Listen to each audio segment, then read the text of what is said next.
How old is music? Well, it's difficult to say, but it's a safe answer to just go with very old. We have 5,000-year-old instruments from ancient Babylon, and we even have instruments that were made from the bones of animals, such as the femur of a bear, that date back tens of thousands of years. So, music has a history as long as any other aspect of human civilization. However, for the history of rock, the story of rock and roll really comes to fruition and begins in 1955.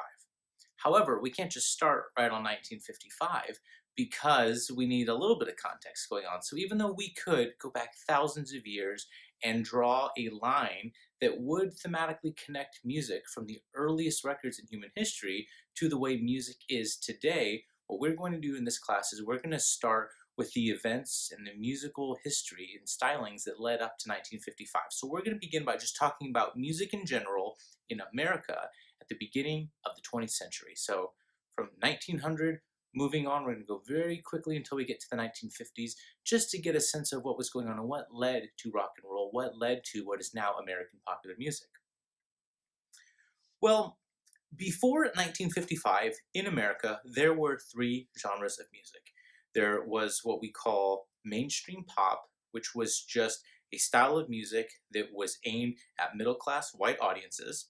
There was country and western, which was aimed at rural farming white audiences. And there was rhythm and blues, which was aimed at urban African Americans. So let's begin by talking about mainstream pop, the first of those three genres that would come together to create rock and roll. Well, the first idea of mainstream pop is that the song is the primary thing, not any particular version of a song. Now, that idea has completely flipped today. For example, if we were to take a song like, let's say, Sgt. Pepper's Lonely Hearts Club Band by the Beatles. If someone wants to hear the song Sgt. Pepper's Lonely Hearts Club Band, they want to hear that version by the Beatles. They don't just want to hear any version by any artist. However, back in this time period, leading up to 1955, it wasn't like that at all. It was all about the song. You wanted to hear it by as many different people as you could. Take the song My Way. You want to hear Frank Sinatra sing My Way. You want to hear Bing Crosby sing My Way. You want to hear and Judy Garland. You want to hear everyone's version of this song. And that's really important to keep in mind because what would happen is a songwriter or a song publisher would take a song and they would try to get as many different people to record that song as they could because that would drive sales. People wanted different versions of these songs.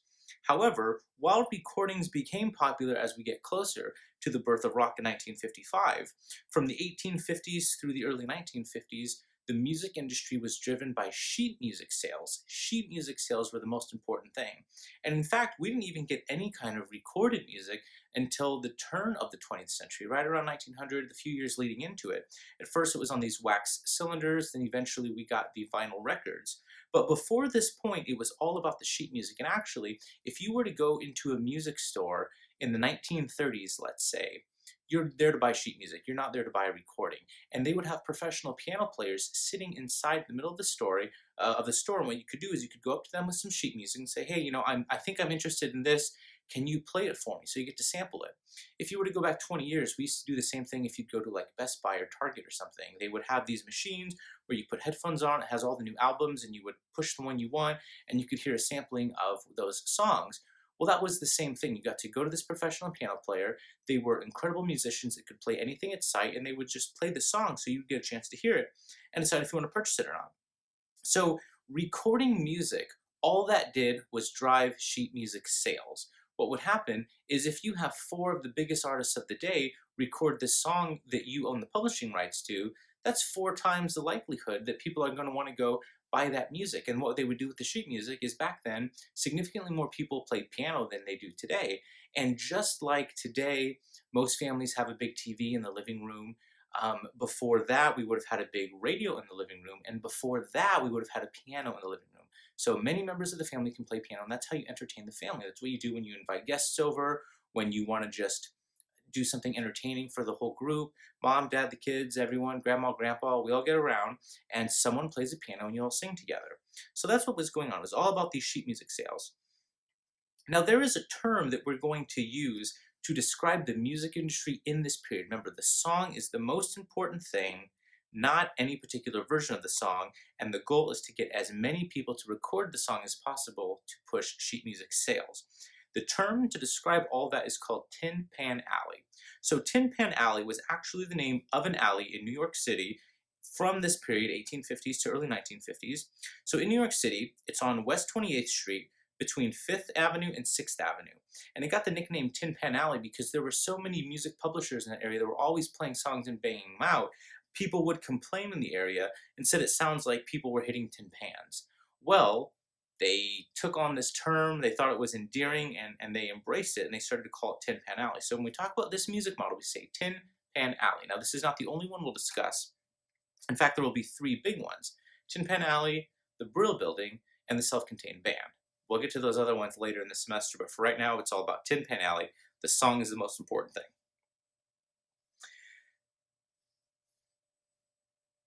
Another important distinction to make at this time period is that there were songwriters and there were performers, and those are different, unrelated jobs. If you are a famous singer like Bing Crosby or Frank Sinatra, no one is expecting you to write your songs. If you're a famous songwriter like Cole Porter or George or Ira Gershwin, no one's expecting you to perform these songs. They're the people who perform the songs and people who write the songs, and they are very separate jobs. There's no expectation of crossing over. The people who were the most successful performers were what we now call song stylists. It's someone with a really unique sound to their voice, with a unique way of approaching a song, and it just sounds like them. So for example, Elvis has a very distinctive sound. So does Frank Sinatra. And if I were to play a song for you that both of those artists record, if you're familiar with them, you can tell the difference right away. That's how distinct their voices are, that they can take a song, record it, and add their own flair to it. Again, they're called song stylists. By the mid-60s, the Beatles are going to displace this model, but we are going to stick with this for the first unit. At this point, there is no such thing as a cover version of a song like today. If we say we're covering a song, it means that you're taking a song, you're performing it, even though someone else wrote it. Back then, there was no sense of that. Everyone was doing what we today would call covering a song. Everyone was performing everyone else's songs. That's what you wanted to do. Well, how do you reach people with these songs? Again, songs are only there primarily to drive the sale of sheet music, but how do people hear the music? Well, that's where radio comes into play. So we're going to talk about radio, specifically the difference between regional audiences and national audiences. So again, Frank Sinatra, Bing Crosby, they never wrote a song and no one faulted for them. No one faulted them for that. During the first half of the 20th century, America was much more regional than it was today. If you lived in the Deep South, the Northeast, the Southwest, or the Industrial North, you don't know what music sounds like in these other cities unless you actually go there. There is little radio play going back and forth, and there is little distribution of records around the area. So you write a song, you perform a song, it's going to stay in that part of the country during this time period. So that's why we get these terms like Memphis blues, St. Louis blues, Chicago blues, Delta blues, because back then they really were separated and there was very little crossover. However, radio is responsible for breaking this down and establishing a national culture and a national sound. For the first time in American history, if you're living in Los Angeles or Alabama or New York, you can all hear the same music at the same time for the first time in history.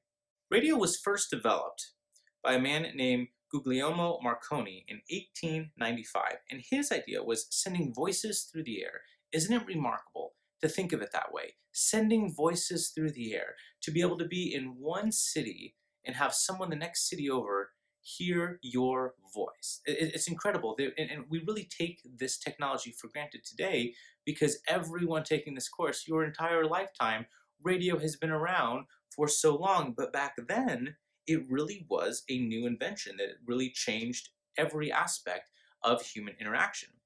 Now, the first use of this new technology, as is the case for many types of new technologies, was for the military.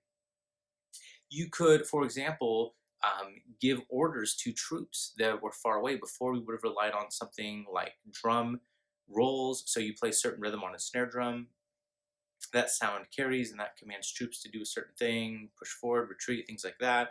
Then we had the telegraph after that, but now we can actually send our voices through the air to military troops. It was also used for communicating with ships at sea.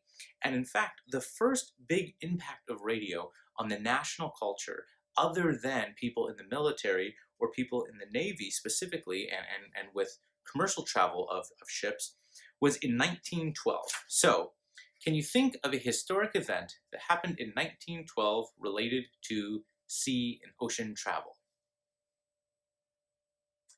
Hopefully, some of you said the sinking of the Titanic. So that was in 1912. Now, what happened was the Titanic is sinking, and they send this SOS radio transmission asking for help. And the person in New York who receives that radio transmission is a man by the name of David Sarnoff. Now, at this point in our story, David Sarnoff is not an important person, yet he just happened to be the person who received that radio transmission. However, he's going to go on to run RCA Records, and he's going to develop NBC, the television network. So again, for the first time in history, we have live, real-time information going across the world, going across our country. When the Titanic sank, people in America and New York, where the Titanic was supposed to land, and people in England, specifically Liverpool, where the Titanic set sail from, found out basically immediately. The next day, it was in newspapers. Well, in the 1920s, again, this is about 8 to 10 years after the sinking of the Titanic, it makes big news that not only did the Titanic sink, but the fact that we knew about it so quickly is also very important. So by the 1920s, radio stations began popping up around in major cities across the country. By the end of the 1920s, radio networks began popping up. We have NBC and CBS, and yes, we think of those as television networks today, but they started as radio networks. And they were connecting local stations called affiliates that were in other cities using telephone wire. So they are receiving transmissions from the big cities. So again, what's going on here is the big cities have large radio networks such as NBC and CBS. And what happens is there are in smaller towns, there are these affiliates, so a very small radio station. They are transmitting their own programs, but they're also receiving transmissions from these big cities. So if you live in a suburb of Chicago, you have your local radio, but you also have downtown Chicago's radio coming to your station as well. So you get to hear what's going on in the bigger cities. And of course, those big cities are the ones that get the big stories. So now someone living in rural Nebraska can learn about national events very, very quickly. It's at this point that we start to see the emergence of what is called superstations. So superstations, one word. And what they could do is they could reach whole regions of the country after the sun went down. And what would happen is basically with radio, if you get a large enough antenna for transmitting and enough power behind it, you can spread a radio signal a great distance, about 600 miles. And that's a radius of 600 miles. So a diameter of a 1,200 mile range can be covered from one radio station. That's not even taking into consideration affiliate stations. So these superstations could reach large areas of the country. And again, I said this happens after the sun went down, an idea that I'll return to in a moment. Then what they would do is, using telephone wires, they would connect these superstations to the smaller stations or the affiliates, and they would actually run these all the way across the country. So now, let's say two of the biggest cities, actually back then, the three biggest cities were New York, Chicago, and Los Angeles. They could be connected through telephone wire. So something, again, could happen in New York. They, using this superstation, very powerful station, for one, 600-mile radius within New York City, but they're also sending it to Chicago and Los Angeles. Each of those big cities has this 600-mile radius, and each of the cities within that 600-mile radius are then sending it through other telephone wires to their affiliate stations. So again, for the first time, the whole country can be connected with information basically immediately in real time. And this breaks down these regional differences. So it's really difficult in this time period to have a style of blues that's unique to St. Louis.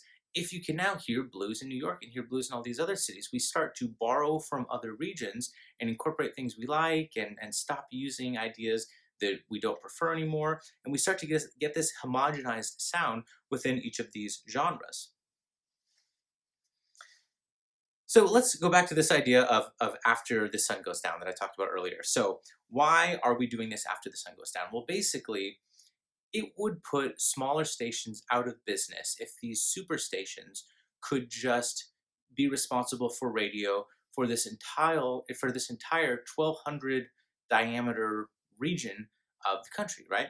So what they would do is say during the day you can only work at a certain percentage of your maximum power so that these local stations can stay in business. But once the sun goes down, you can crank the power up. So in the evening, you're able to pick up radio stations from much further away. However, during the day, you're still relatively limited to your local stations. So what was playing on the radio back then? Again, this is from the late 1920s and we're leading up to 1955, but we're starting in this 1920s, 1930s, and early 40s time period right now. So what's playing? Well, we have soap operas, and today we think of soap operas as being television programs, and it's the same idea, highly dramatic, over-the-top storylines, but they were on the radio and they had voice actors in a recording studio speaking these parts. One of the most famous soap operas from this period was called The Guiding Light. We have comedies such as Amos and Andy. We have adventure shows such as The Lone Ranger and Superman. Variety shows such as Bing Crosby. Sports are very important, especially baseball and other sports at this time period. And we also have live music. Now, music is at the end of this list because music was not the most important part of radio. It was just one relatively small portion of radio. Really, it's about these actors in radio studios giving these performances. That was the most important. Now, one thing to keep in mind with the music is it was all live. It was considered so lame to just have a record playing in the recording studio and you play that record and that's what they listened to. The radio stations, the most important ones, had live music. And don't think of it as a modern radio station, which is like a small room with glass windows. It's not about getting a whole band in there. It's about having a big auditorium, but you bring the radio equipment into there. So something like the Grand Ole Opry, if you've seen that before, it's this big stage, big auditorium with seating. Bring in the radio equipment and transmit the signal that way. Once again, if you're a music publisher, you own the rights to a song, you want to get your song on the radio so people will hear the song, enjoy it, and then go buy the sheet music so they can play that song at home. Well, what about movies, though? We're using radio to promote the sale of music. Are we using movies? Surprisingly, not really. And the idea back then was this idea of the shelf life of a song, in that radio was considered evergreen, in that a song on the radio could be popular forever. But a song that was famous from a movie would have a short shelf life and would only be popular when the music was popular. So back then, we had records so we could continue to play these songs if we wanted to. However, with movies, if you didn't see the movie in the theater, you probably weren't going to see it. Once we have television, that movie may air on television, but it wasn't like people had, I mean, of course we didn't have something like streaming where you could just watch any video, any movie you wanted, but we didn't even have Blu-rays, DVDs, or even VHS tapes at this point. You couldn't see a movie unless it was in the theater or, again, later in American history with television, airing on television. But once the movie was done, you weren't really going to hear anymore. So people tried to push music on radio more than in movies. Now, there are exceptions. One of the most important songs of all time within the American music industry is Over the Rainbow, made famous in the film The Wizard of Oz, but that was considered a rare exception to the rule. Well, at this point, we are after World War II, so 1945. David Sarnoff, remember, David Sarnoff was the person who received the transmission that the Titanic was sinking, went on to run RCA and develop NBC. His idea with this was that if people enjoy music through the air, imagine if they had pictures through the air, if they could see pictures that were transmitted to them through the air. That's how people were thinking about television at this time.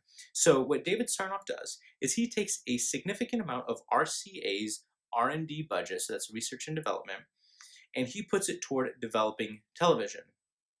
Well, it's very successful, as you might guess, knowing how popular television is today. And what happens is national audiences begin to migrate to television. So before this, radio was the most important part and the most important source of entertainment. So again, the very beginning of the century, everyone had a piano in their home. By the time we get to this point, the middle of the century, everyone has a radio in their home, one of those really nice big ones where you get to listen to music. It has nice speakers, things like that. By this point, we're very quickly moving toward every home in America having a television. But what's going on with all these radio stations, right? We've spent the last 20 to 30 years developing these highly sophisticated, very technologically advanced radio stations. And all of a sudden, in the course of a few years, all these companies move away from radio to television. So now we have these sophisticated high tech radio stations. And what are they going to be used for? Well, let's talk about what they're going to be used for. Really, that's the chance for rhythm and blues to become more popular, because up to this point, all the music that was being played, again, it wasn't even a lot of music. It was a lot of soap operas, comedies, sports, adventure, variety shows, and some music, some live music. But at this point, music is going to become more important, but the music that was being played was white middle class music. It was this mainstream pop, and we're going to talk about what some of this music was in a moment. But at this point, we start to hear more African American music, more rhythm and blues.